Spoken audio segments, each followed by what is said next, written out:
Okay, we learned the 3 most common payment methods. Now let's discuss how to send an invoice. Regarding of the payment method, in order to complete the invoicing process, you will need the following items: rate confirmation, signed bill of lading, check for lumper fee payments if applicable. So if the driver did pay for a lumper, ask him to send you a photo or a scan of the check. And of course the invoice itself. Now, how do we know where to send it? Usually you will check on the rate confirmation. I found yet another old rate confirmation in my email and I'll use it to demonstrate. Okay, so here's a sample rate confirmation I found that we're going to use for invoicing, and here is a sample invoice I've prepared for you guys. I mean, it's as simple as it gets. Honestly, you can get any other invoice template if you want, or create your own. It's up to you, but this one works just fine. So what do we have here? Your company, that's where you put the name of the carrier that you're working with right now, on behalf of whom you're submitting this invoice. So if I'm working with my customer's Dimitri Logistics, that's what I'm going to put. When I'm working with the next customer, I'll just put a different name over here. And I have to fill out the address and the phone number. And then invoice submitted on, we can see here, let's see this rate confirmation. What do we have? This is a rate confirmation from Three Rivers Logistics, picking up in Elizabeth, New Jersey, delivering in Bolingbrook, Illinois. I can see that this one is delivering on 22nd of January 2021. So that, I would imagine, would be the date when I'm submitting this invoice. So I can very quickly put here 2021. So that would be the date when the invoice is submitted. And then invoice 4, name, company name, street address. You don't have to put the name of the person, it's not necessary, but here we have dispatcher Houston Daniels. Well, actually, this is a little bit confusing because he is a dispatcher for a brokerage company. In a brokerage company, a dispatcher is somebody who's selling the freight, who's communicating with carriers. So he's a dispatcher for the brokerage, you're a dispatcher for the carrier company, and you are the 2 people who are arranging the transportation of this freight. Okay, since we have his name, Houston Daniels, I can input it here in the name, and then company name I can find right over here. Three Rivers Logistics is the name of their company, and I have the address here as well. 60 Dog Boy Road. Interesting name. Let's put it like this. You can make it a little prettier if you want, but it doesn't really matter as long as all the information is there.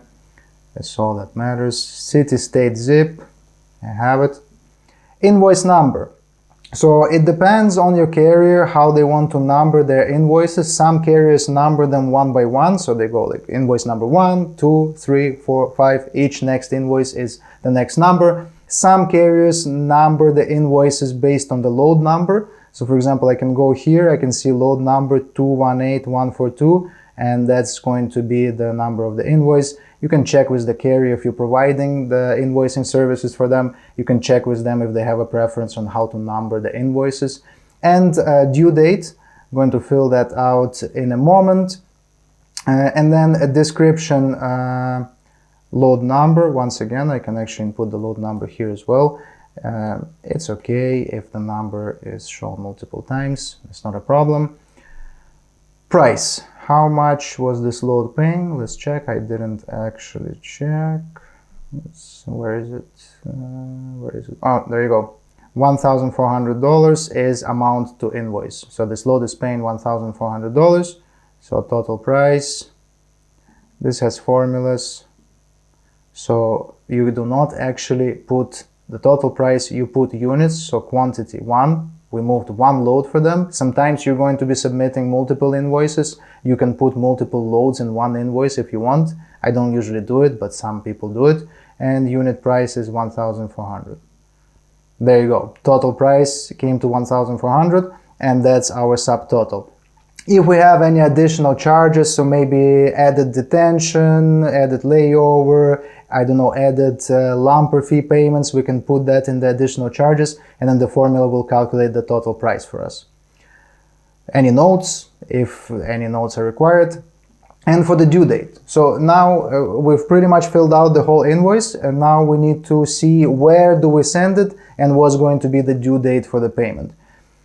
On the rate confirmation, especially if we scroll to the very bottom, there you go, for freight payments. So this is a note for a dispatcher or for an accountant or for whoever is going to be sending the invoices.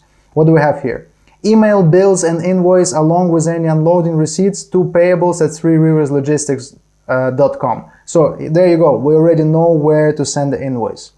Next one, beginning May 1st, 2019, our standard payment will be made in 7 days via direct deposit. So this is actually amazing. It's not 30 days, it's not 20 days, it's not 25 days. They're going to be paying within 7 days via direct deposit, so the money will go directly into the carrier's bank account, and they're not charging anything extra for it. So that's fantastic. They're promising to pay within 7 days. Okay, our invoice date is 01/22, so let's put the due date in 7 days after that. You can use the calendar or you can just input this. So 7 days after the 22, that's going to be the 29th, 2021. There you go, due date done. I would fill out this, but we don't have a specific company. But that's it. That's it. The invoice is filled out. We know exactly where to send it. Now we're going to download it, send it to payables at freeriverslogistics.com. Let's just see what else they have. If you haven't already done so in the last few weeks, please send a voided check along with your bills and invoice so that we can set up your direct deposit. So what is a voided check? You know, in the US, they still use bank checks, and a voided check is just a check that's been crossed out. So nobody can use this check anymore. Why are they asking for a voided check? Because actually every single bank check contains all the needed information for direct deposit. So on a check, you will see a bank account number, routing numbers, name of the bank, address of the bank, basically all of the information they need to set up the carrier for direct deposit. So instead of just asking for all of this information, they're simply saying, please submit a voided check. So if they don't have a voided check on file for this carrier, we can ask the carrier to send us a voided check and we can attach it to the invoice, and this way the carrier will be paid in 7 days via direct deposit. Please check with payables at freeriverslogistics.com about any quick pay or non-standard payment options. So they're saying if you want quick pay, maybe you want to get paid even faster within 1 day, then you can send them an email and just send an inquiry, say, hey, I'm interested in a quick pay option, what can you offer me? That's it. What's left to do? Just send an email. We already know where to send it. In the email subject, it's best to specify the load number so that it's easier for their accountant to locate. For example, invoice for load number 218142 from Dmitry Logistics.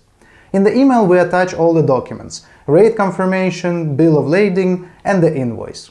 Plus, the broker asks to send a voided check for payment to the bank account. If it has not yet been sent, we ask the carrier for it and we attach it. If you're providing an invoicing service for your carrier, I also recommend that you create a simple spreadsheet and keep a record of when each invoice was sent and when the payment is expected. That's it, the job is done. If I did it during working hours without taking time for explanation, it wouldn't take me more than 5 minutes. I will not do a separate demonstration for quick pay and factoring. For these methods, each case is different. All you need to do is follow instructions. As you saw in the case of this broker, Three Rivers Logistics, they want you to send an email to their payables department and inquire about quick pay options. They will reply to you with terms and instructions. They might ask you to send invoices to a different email or to mark them differently in order to get quick pay. When it comes to factoring, each company also has their own process. Some will provide you with a link or an online portal and explain how to use it. Some might just provide an email address and ask to send all invoices there. All of these instructions will be provided by your carrier or directly by his factoring company. So, let's summarize quickly and move on to the next lesson. You already know what standard pay, quick pay and factoring are. You now have an invoice template that you can use to work with any carrier. Now you can safely say that you know how to issue transportation invoices and add this skill to your resume.